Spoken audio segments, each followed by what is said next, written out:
कुछ हम तो हर कथा में कहते हैं कि हमारा सम्मान करने की कोई जरूर नहीं है, जिनकी ओर से हमको भगवान की कथा मिले उनका सम्मान करें, वही हमारा सम्मान है, वही हमारा आदर है ना?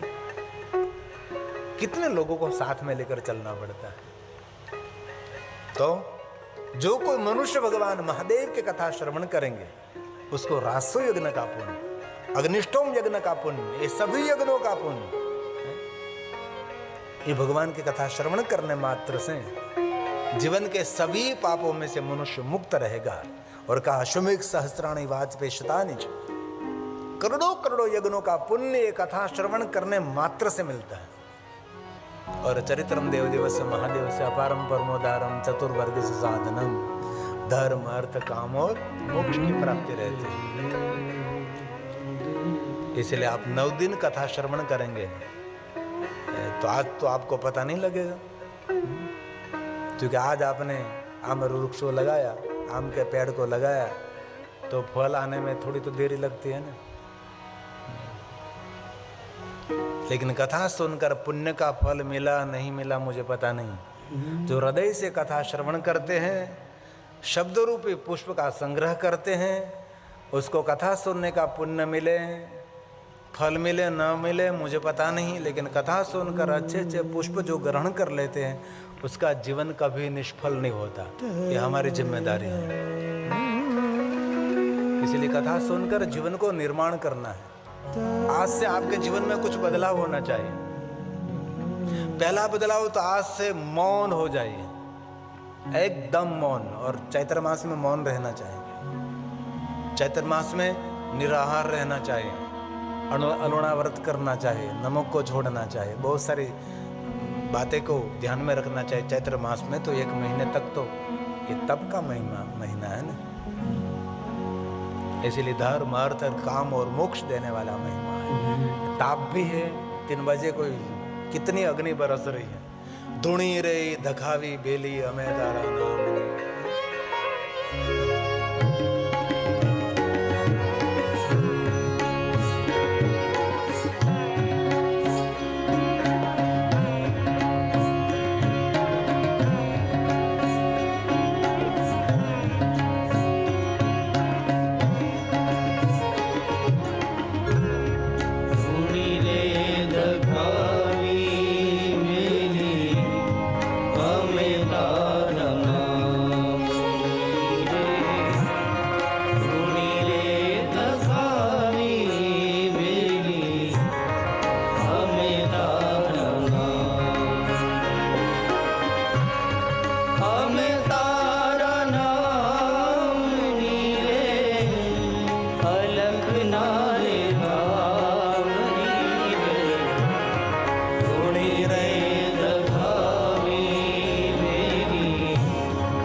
काम कर रहे हैं। आज भी सुबह में जब भगवान की यात्रा निकली, कलश यात्रा, शिव महाबड़ भगवान की पोती जी यात्रा, तो भी कितनी धूप थी।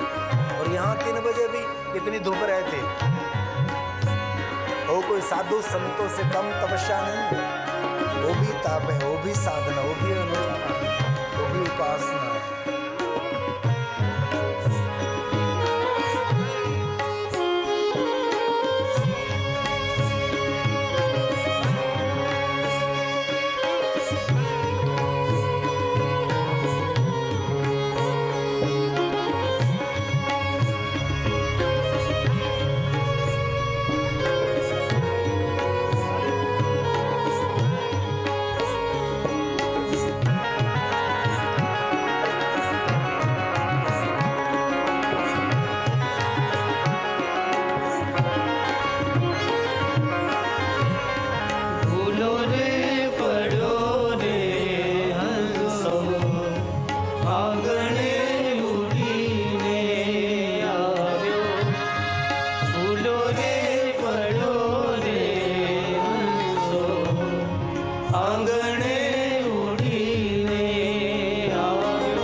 कथा एक ताप है, कथा एक साधना, कथा एक अनुष्ठान है।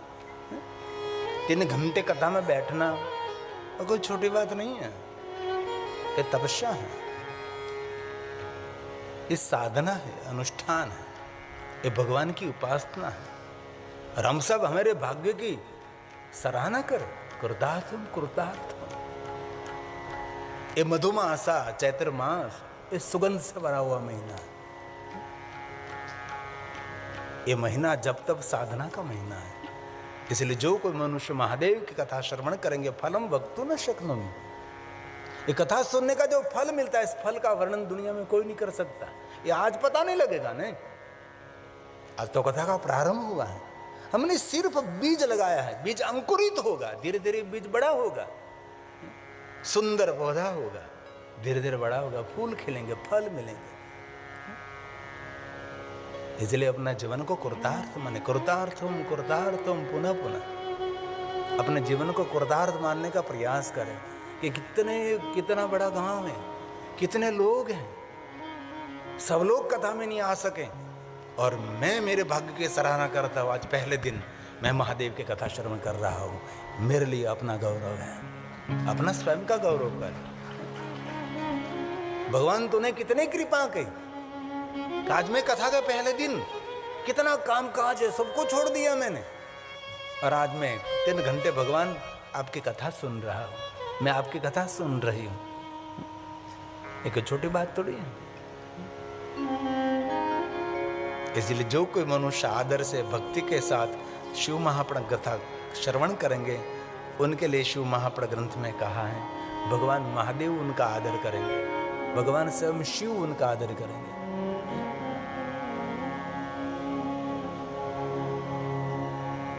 इसलिए शिव महापुराण ग्रंथ हमारे जीवन में तिलक समान है। आज से एक दूसरा भी संकल्प करें। चैत्र मास पहला दिन, पहले नवरात्रि, छठी चांद, आज माँ दुर्गा का पहला दिन। हमारी कोई दुर्गा, कोई देवी ऐसी नहीं जिनके बाल में कोई तिलक नहीं है। इसलिए आज से हम भी तिलक करने का प्रारंभ करेंगे। कुमकुम की बिंदी, चंदन की बिंदी, और कोई भी संप्रदाय में आप संप्रदाय का कुछ भी ये चिन्ह जो आपको मिला है तो उसका ऐसे में जड़ता नहीं कहता कि भस्म का त्रिपुंड करके आए। भस्म का त्रिपुंड करे तो बहुत बड़ी बात है, लेकिन कथा में कोरे कपाल नहीं आना है। इसलिए आज के दिन जिनके भाल में त्रिपुंड है, चंदन है, तिलक है और कुमकुम की बिंदी है, प्लास्टिक तो प्लास्टिक, लेकिन है आपके भाल में, जिनके भाल में जो बिंदी है, तिलक है, त्रिपुंड है, सबको मैं गिरी बापू हृदय से प्रणाम करता हूं। इसलिए हमारा कपाल कोरा नहीं होना चाहिए, नहीं, आज से नहीं। इसलिए कल से नया लेसन दे रहा हूं। पहला, रोज धर्म ग्रंथ का पाठ करना है, कल से शुरू, सोमवार के दिन। और जिन्होंने अपने भाल में तिलक और बिंदी करने की आदत नहीं है, आपके भाल में कुमकुम की बिंदी रहती तो सामने वाले की विचारधारा बदल जाती है। आपके भाल में त्रिपुंड रहते तो सामने वाला जो व्यवहार करता है उसकी विचारधारा अलग बनती है। एक बहुत बड़ा मनोविज्ञान है, विचार को बदलने के सामर्थ्य इस भाल में, तिलक में है। इसीलिए कल से, क्योंकि मैं आपको सबको स्पष्ट रूप से नहीं देख सकता, क्योंकि यहाँ मेरे सामने लाइट रहती है, इतना दूर मुझे आप सभी का चेहरा नहीं दिखाई देता। लेकिन जब आपके पर जब कैमरा घूमता है तब मेरे टीवी में मैं आपको देख लेता हूँ, कितने कोरे कपाल वाले हैं, कितने कपालों में बिंदी है, ये मैं देख लेता हूँ स्पष्ट। ये मैं देखता हूँ, आपके चेहरे को पढ़ता हूँ, कितने उदासीन आप, कितने थके हुए हैं, घर परिवार से कितने थक कर बैठे हैं, ये मुझे पता लग जाता है। क्योंकि हम चौपड़े कम पढ़ते हैं लेकिन खोपड़े ज़्यादा पढ़ते हैं। ये हमारी लाइब्रेरी है, उसको चौपड़ा लाइब्रेरी नहीं, खोपड़ा लाइब्रेरी कहते हैं। इसलिए शिव महापड़म तिलकम खलो सतपुराण, ये हमारा तिलक है। तिलक मतलब शुभ, मंगल का प्रारंभ, मंगल का द्वार, ये है तिलक। इसलिए भगवान व्यास ने गाया है, शैवं पुराणं तिलकं खलु सत्पुराणम। सत्य से भरी हुई वस्तु, आपको सुंदर मार्गदर्शन करने वाले ये शिव महापट ग्रंथ हैं। इसीलिए तिलक समान है, बाल में तिलक हमारा शुभ है, हमारा मंगल है।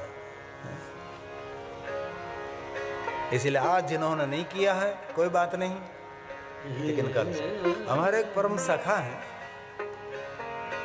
वो अपनी जेब में कुमकुम की डब्बी रखता है।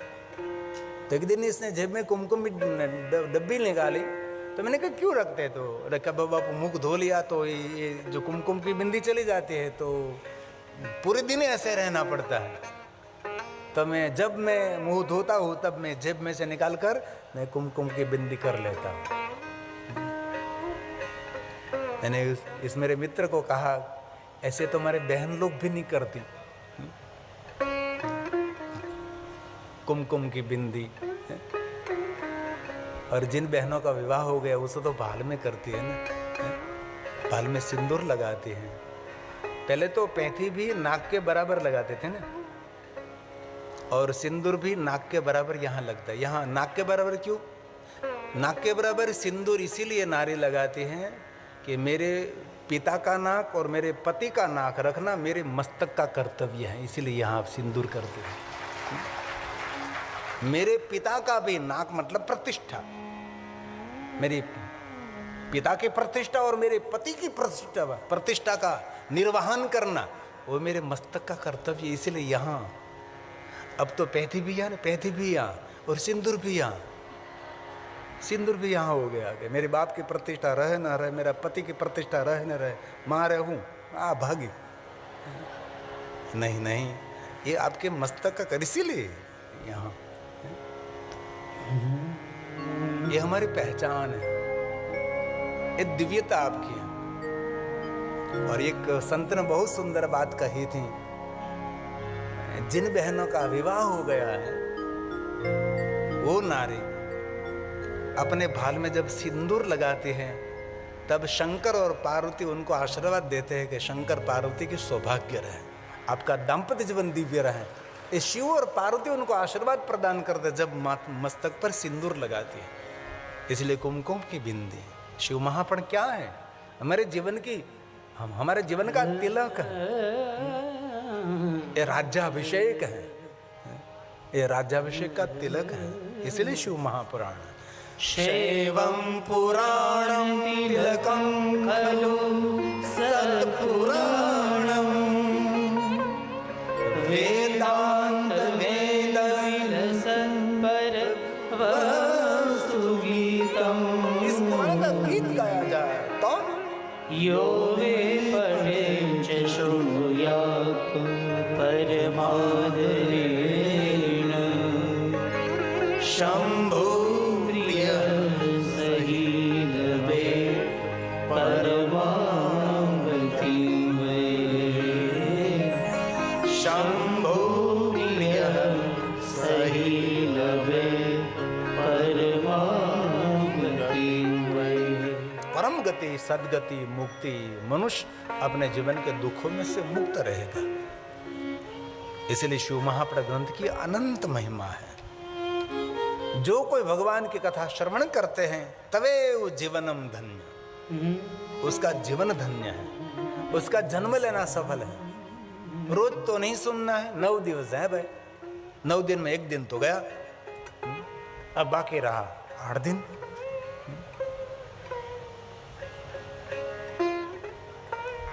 कहीं लोग तो ऐसा मानते हैं 2, 3, 4 दिन चले जाए बाद में कथा में जाएंगे, ऐसा नहीं होता, पहले दिन से कथा में उपस्थित रहना चाहिए।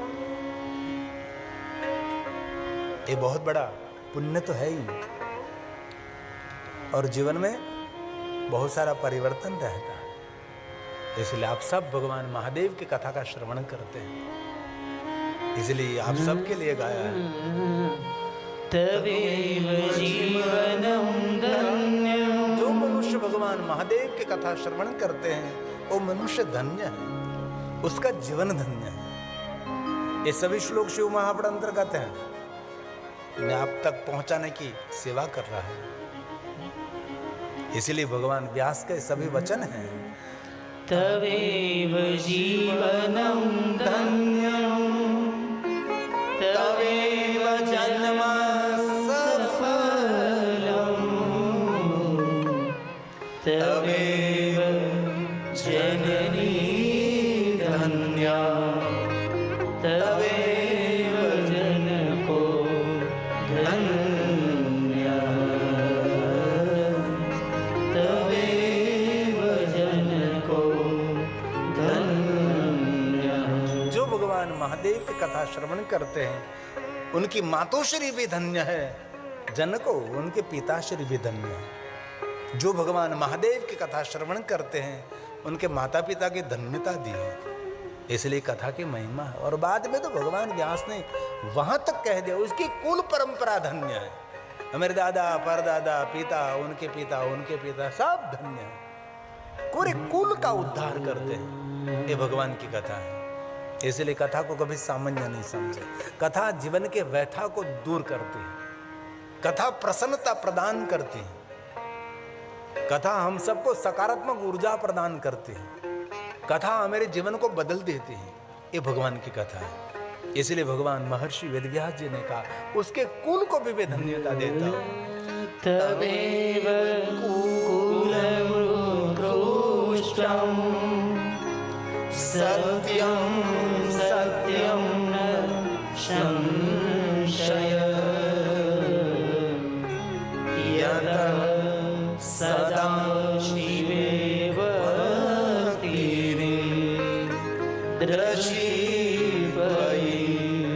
राजते दृशीपयि राजते। जिनके हृदय में भगवान महादेव की भक्ति राज करती है उसका जीवन धन्य है। इसलिए हमारे हृदय में संसार नहीं शिव रहना चाहिए।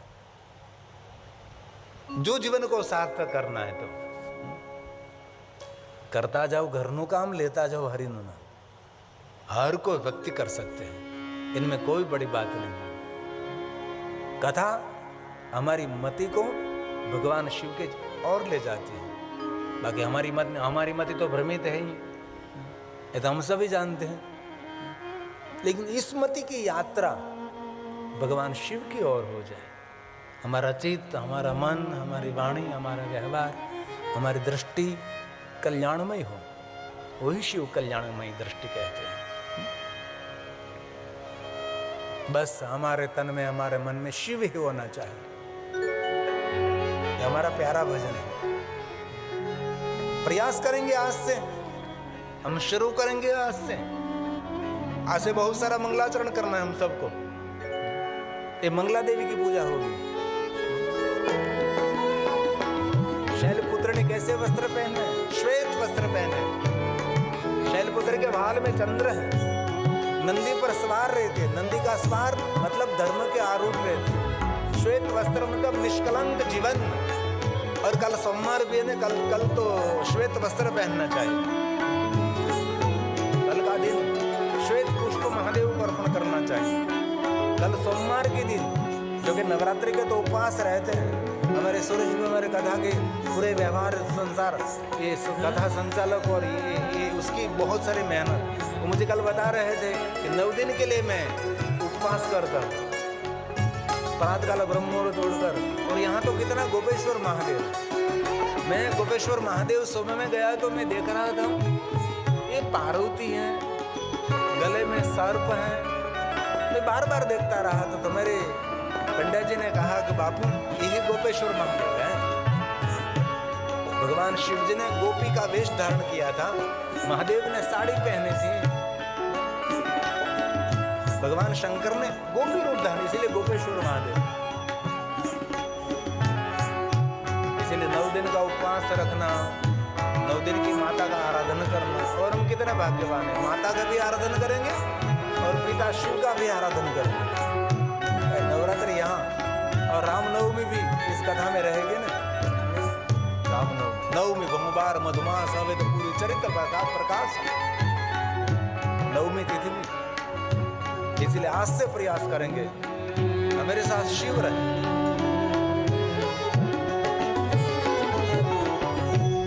मन में जीवन में शिव है, जपले मनवा नमः शिवाय, जपले मनवा नमः शिवाय।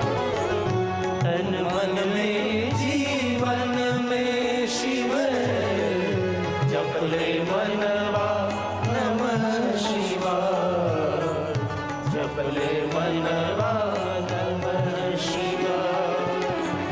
सभी नामों का सार शिव है, जपले मनवा नमः शिवाय, जपले मनवा नमः शिवाय।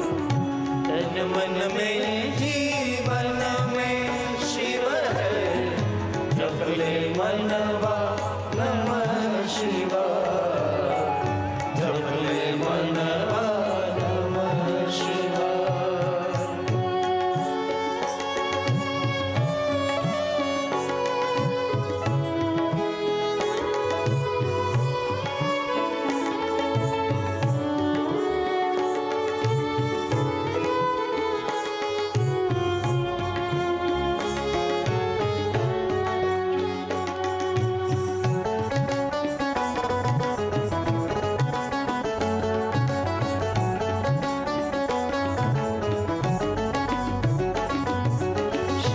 भगीरथ जी का पूर्ण है गंगा,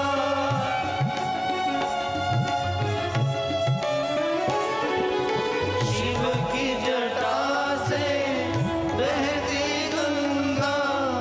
भगीरथ जी का पूर्ण है गंगा, इंद्र भूमि की प्राण है गंगा। जपले मनवा नमः शिवाय, इंद्र भूमि की प्राण है गंगा। जपले मनवा नमः शिवाय, जपले मनवा नमः शिवाय। तन मन में जीवन में शिव है, जपले मनवा नमः शिवाय, जपले मनवा नमः शिवाय।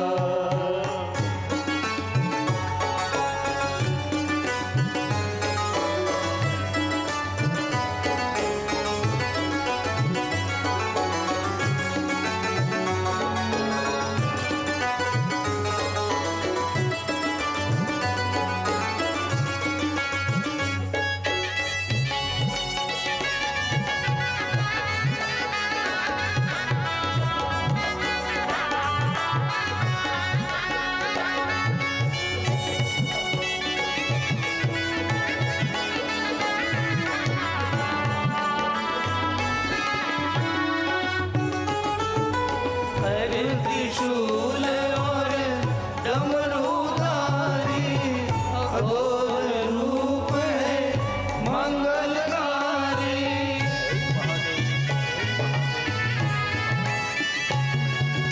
हर त्रिशूल और डमरूधारी, अघोर रूप है मंगलकारी।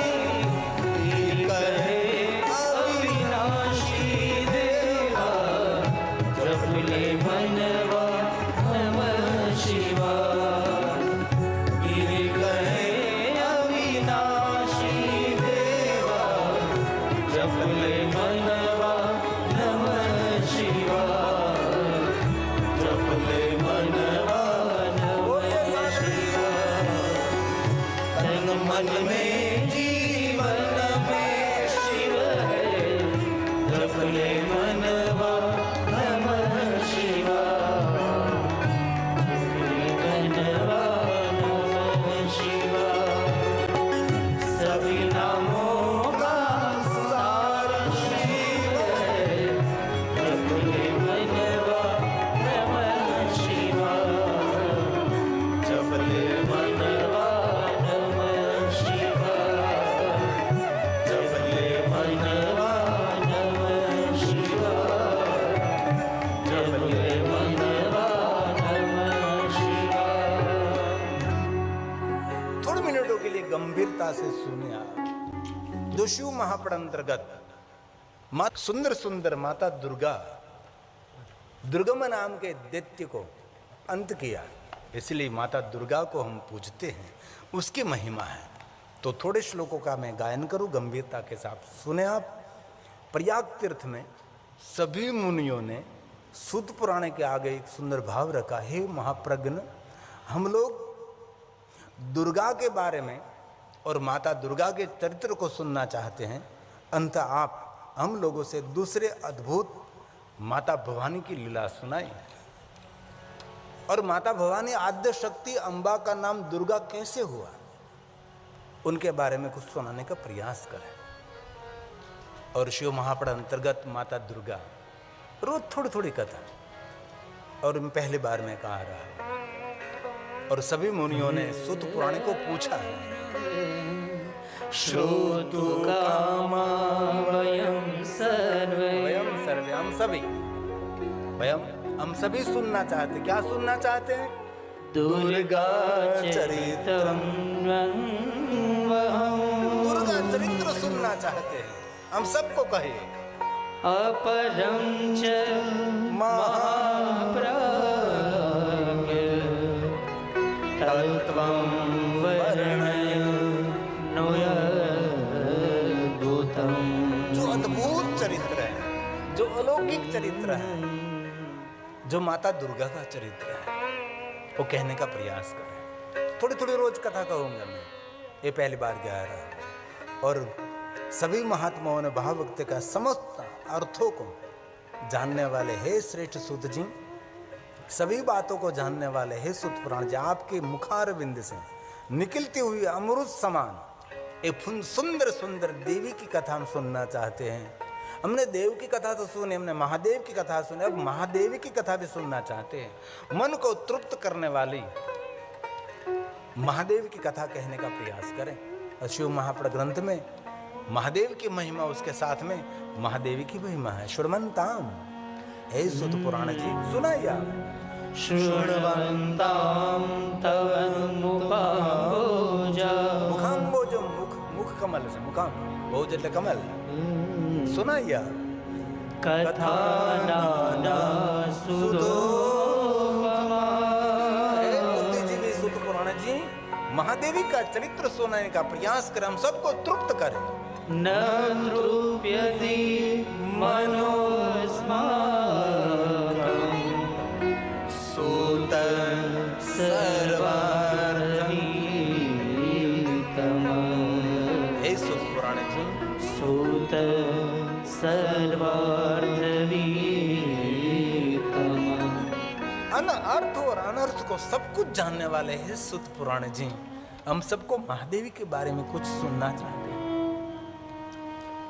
और सभी महात्माओं ने कहा, महादेव की कथा तो हमने बहुत हृदय से श्रवण कर ली, थोड़ी सी महादेवी की कथा कहें। अब सूत पुराण ने कहा, हे महात्माओं, पूर्व काल में रूरू के पुत्र जिनका नाम दुर्गम था और बहुत बड़ा विख्यात था, महाबलवान था।